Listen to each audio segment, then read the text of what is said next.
Dave Coldwell, thank you very much for joining us here on the Fight Buzz Into Boxing. You are in the bubble, I believe, just arrived. Is that the orange bracelet I see on your wrist? That's right, mate. The orange bracelet. I've had my test. I'm waiting on my test results, and I've been told that in this bubble, which is the opposite to all the previous bubbles, it's not a very long wait. So it's a quick turnaround on the test results now. So that's even better.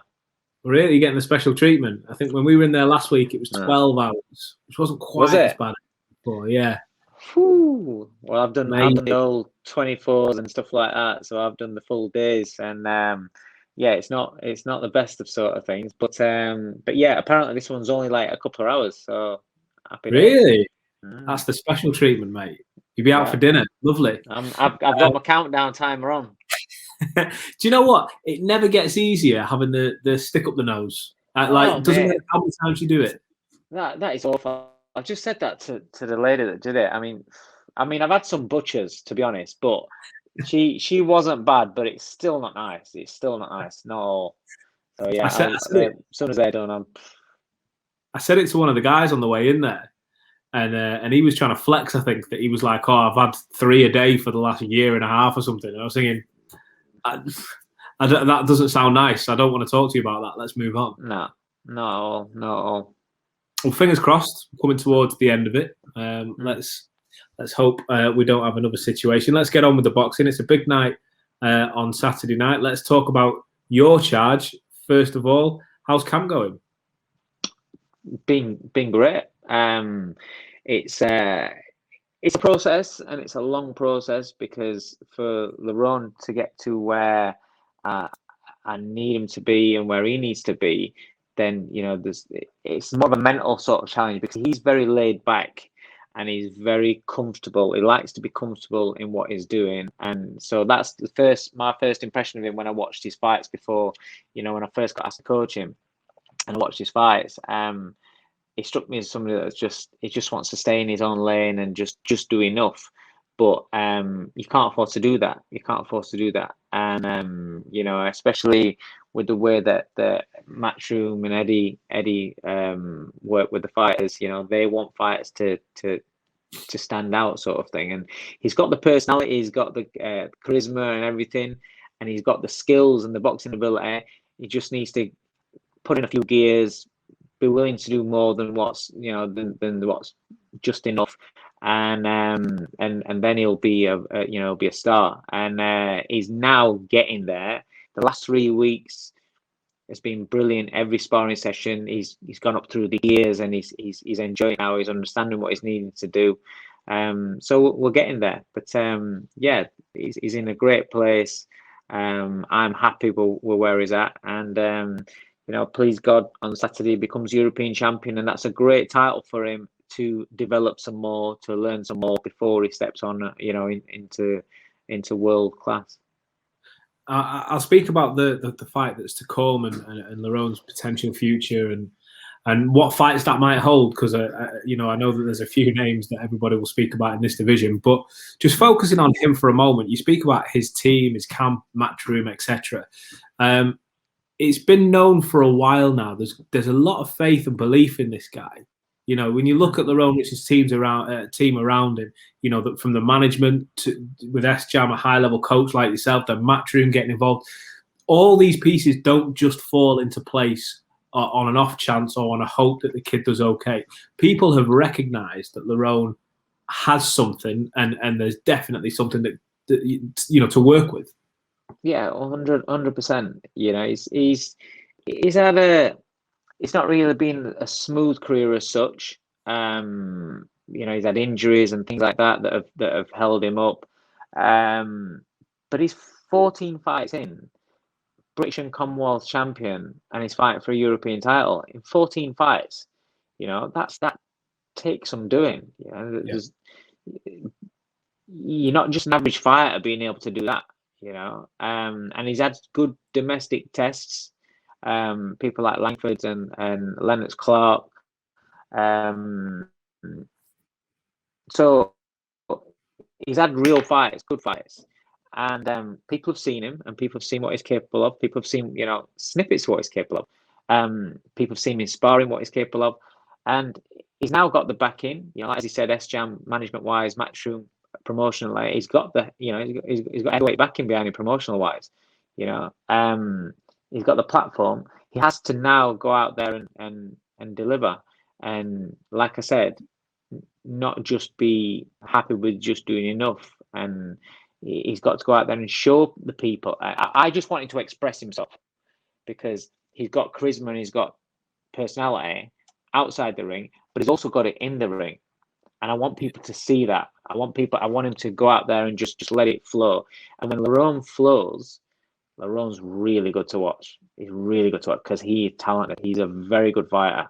Very good fighter. It's just about taking those breaks away and taking those shackles that he puts on himself, or he has put on himself.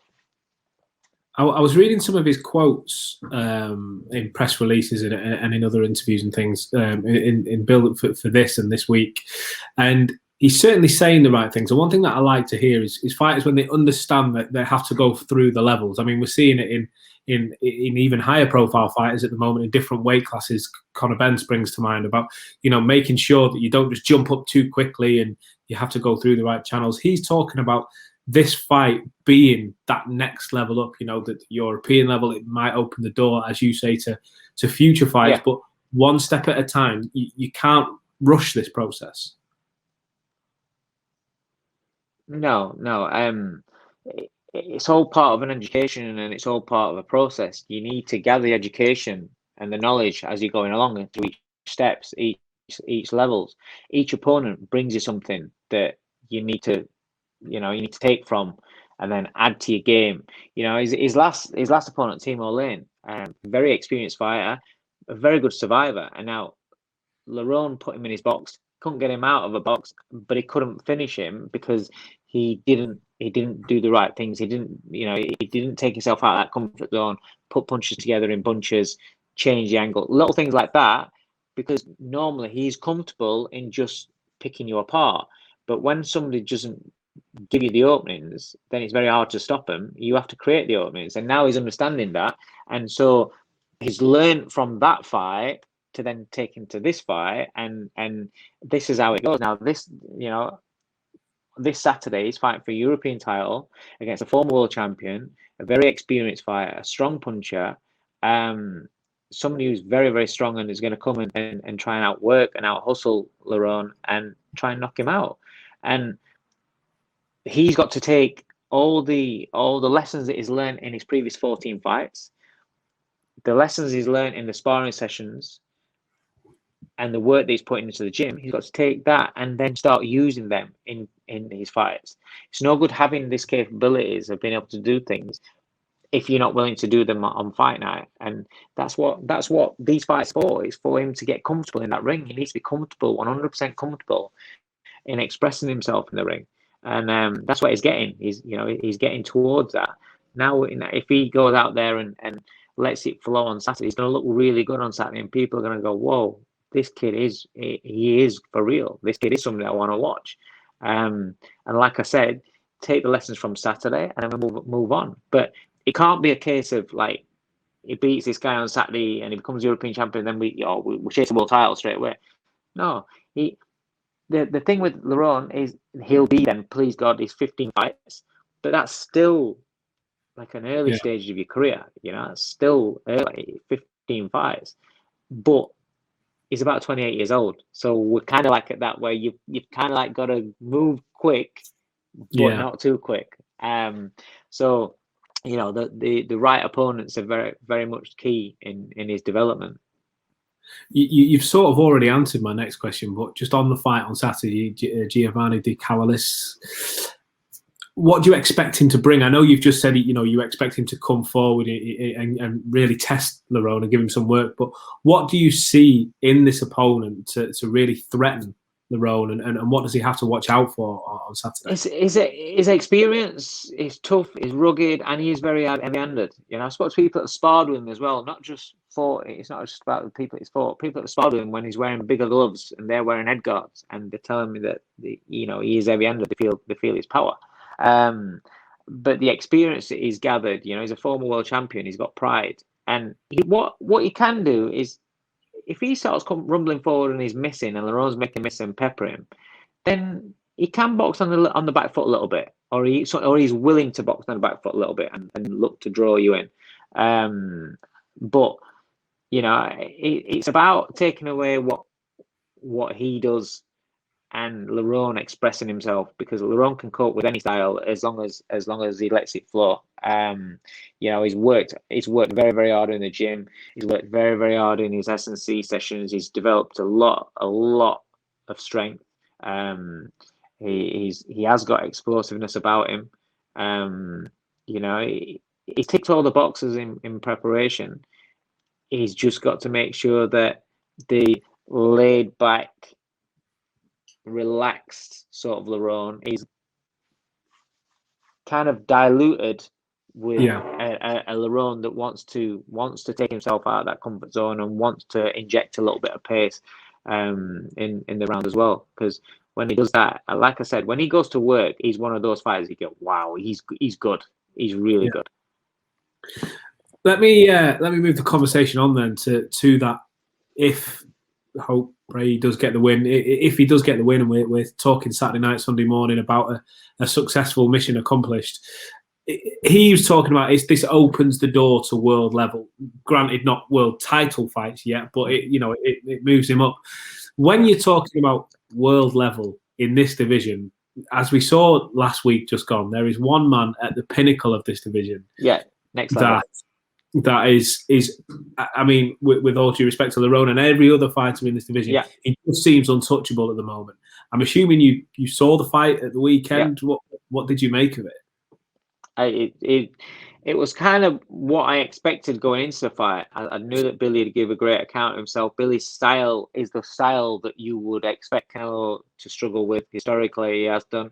But I also expected Canelo to be better than what he was 6 years ago when he was fighting them sort of guys before. Yeah, and he was, the way that he cut down the ring and he got to him quicker than what you would expect. But Billy put up a great performance, and but there's elite levels. There's very, very good, and then there's elite. And Billy's very, very good. He's a very good fighter, a very intelligent fighter. He knows that ring inside out.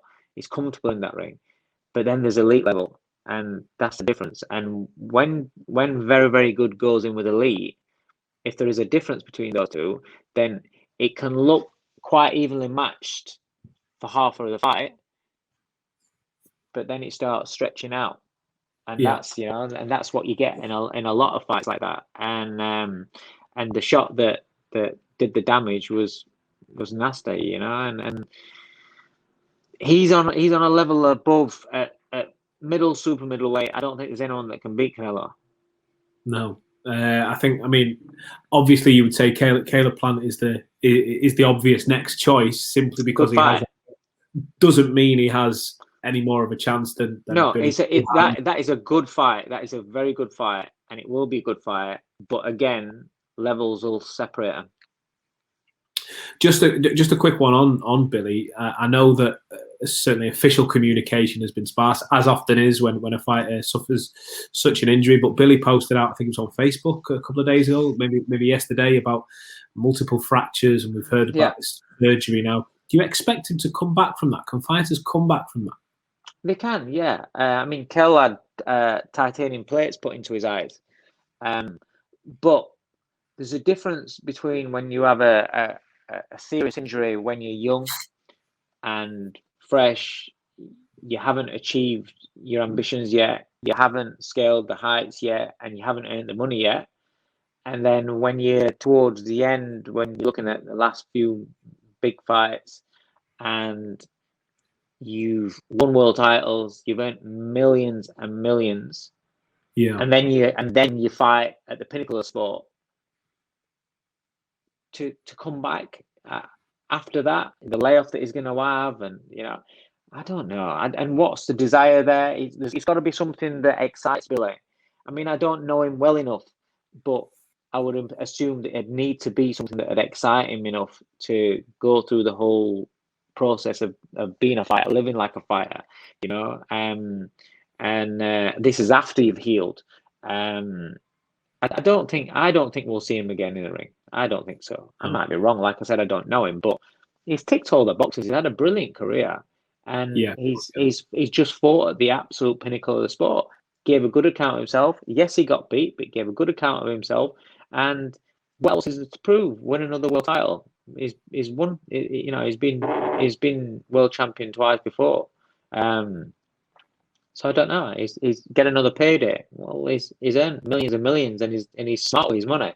So it's not going to be the money. That's what I'm saying. There's got to be a fight out there that intrigues him, that excites him, and that motivates him. I think for him to go through it all again. I think, and this is the last question on that, because I want to come back on this, because I want to come back to Lerrone. But just on that point, the only thing that I could imagine for Billy now in this sense is if it's an interesting fight. Like you say, belts are kind of by the by, if you like. Money, okay, you can always earn more, but at the same time, if you're doing okay, you don't really chase it. But you would imagine something like, if you could get a high level attention fight, that okay, maybe there's not belts on the line, maybe there is, who knows? But maybe a Chris Eubank or even someone like Canelo Alvarez toward the end of the career, because he's going to take, I imagine, a couple of years to fully recover from this. Maybe that is something that tempts him back out because it gets people talking. Maybe, but I'm not sure if. Again, I don't know Billy well enough, so I don't know what sets him off. But he's beaten Eubank, so is he that bothered about fighting Eubank again? I don't know. Probably not. Kell Brook is mates with the different weights. Kell's not, Kell's not a middleweight. Khan certainly not a middleweight. So they're not really fights that are going to get made. If you look through the fighters that's out there, what's gonna be big enough and meat enough to excite him to come back? I can't see any. I can't think of any. Not off the top of my head. But like I said, could be wrong. But I don't think we'd see him again. And to be honest, I think that right now is a perfect time for him to walk away, because it's at the pinnacle of the sport. Nobody can say anything. He's tested himself at the pinnacle of the sport. Not many fighters get to that level. There's difference between fighting for world titles and being world champion and being at the absolute pinnacle. And that's what Billy was going for. Okay, so back onto Lerrone, and who knows? Let's say he wins on Saturday, wins a couple more high-profile fights, and who knows? 18 months down the line, we're sitting here talking about Lerrone Canelo. Maybe, who knows? How would you prepare for that fight? And hypothetically, at this stage, I'm not suggesting he's ready to go in there now, but if it comes along, how would you prepare for something like that? You prepare as what you do with what I do with most of my fighters is improve my fight between now and 18 months or whatever it is you're talking about. This is a mythical matchup because it's not likely to happen. But you prepare your fighter. You prepare your fighter to be the best that he can be in every department.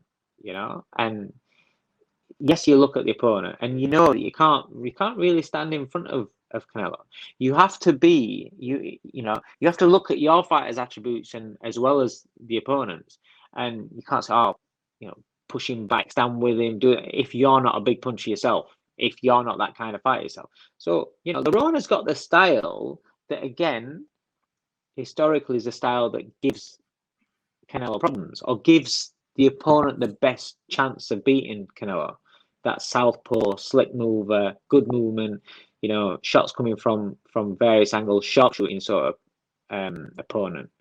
But there's so much more to that as well. There's knowing when to throw, when not to throw. There's knowing when to feint, when not to feint. Your foot positioning. Getting Canelo to do what you want to do. And all the while, we've seen what Canelo can do when he gets close and he lets his hands go. There's so many boxes to tick.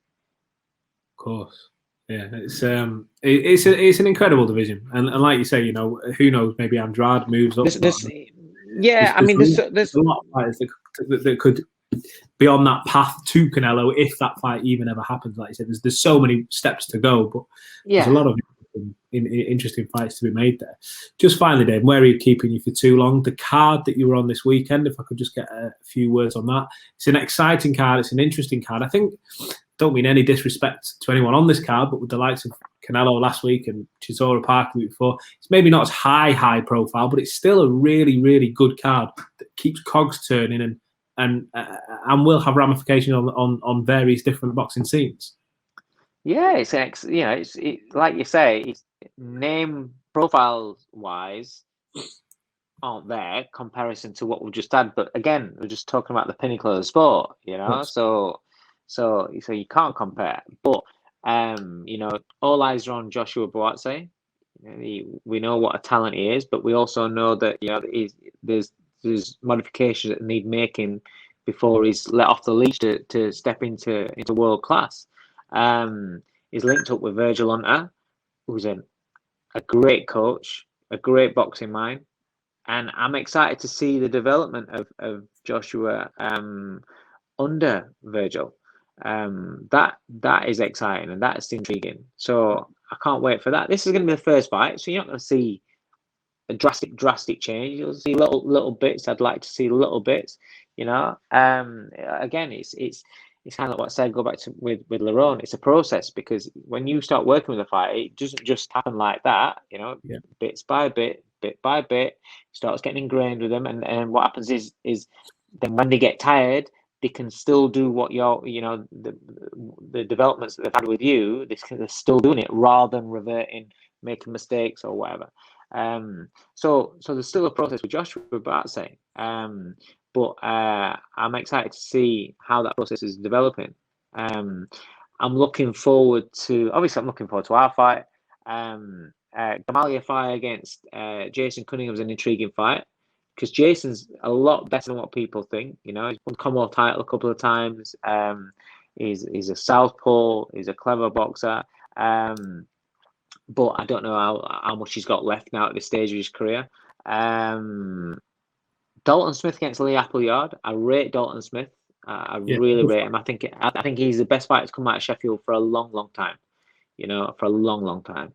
I think he's outstanding. And a fight against Lee Appleyard is a great fight at this stage of his career. But it's a fight where I expect him to look good and put on a good performance. But he's a kid that I rate and I see as a potential star for the future in British boxing.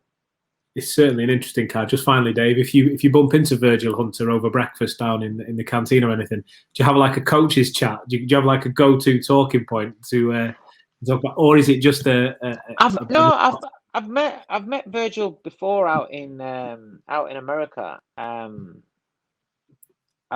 just met him the once, but I'm kind of like, with people like that, I'm still a boxing fan, so I kind of get, because I'm all right when I get to know you, but I'm actually quite shy, and when I see somebody that I hold in high esteem and I rate so highly, which I do with Virgil, and like Andre Ward, I've had the pleasure of being able to just chat with Andre Ward, but the first time I met him, I was like a kid, and again, same with Virgil Hunter. I'd love to sit and just talk to him, but I don't know how to get it started. I'd be like, hey mate, right. I don't know.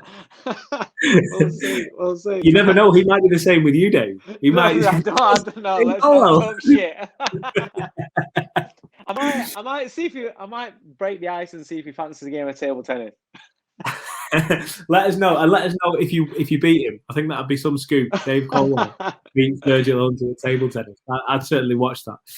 Listen, Dave, it's always a pleasure. Look forward to catching up with you after the fight. And listen, cheers, all the best to you and Lerrone for Saturday.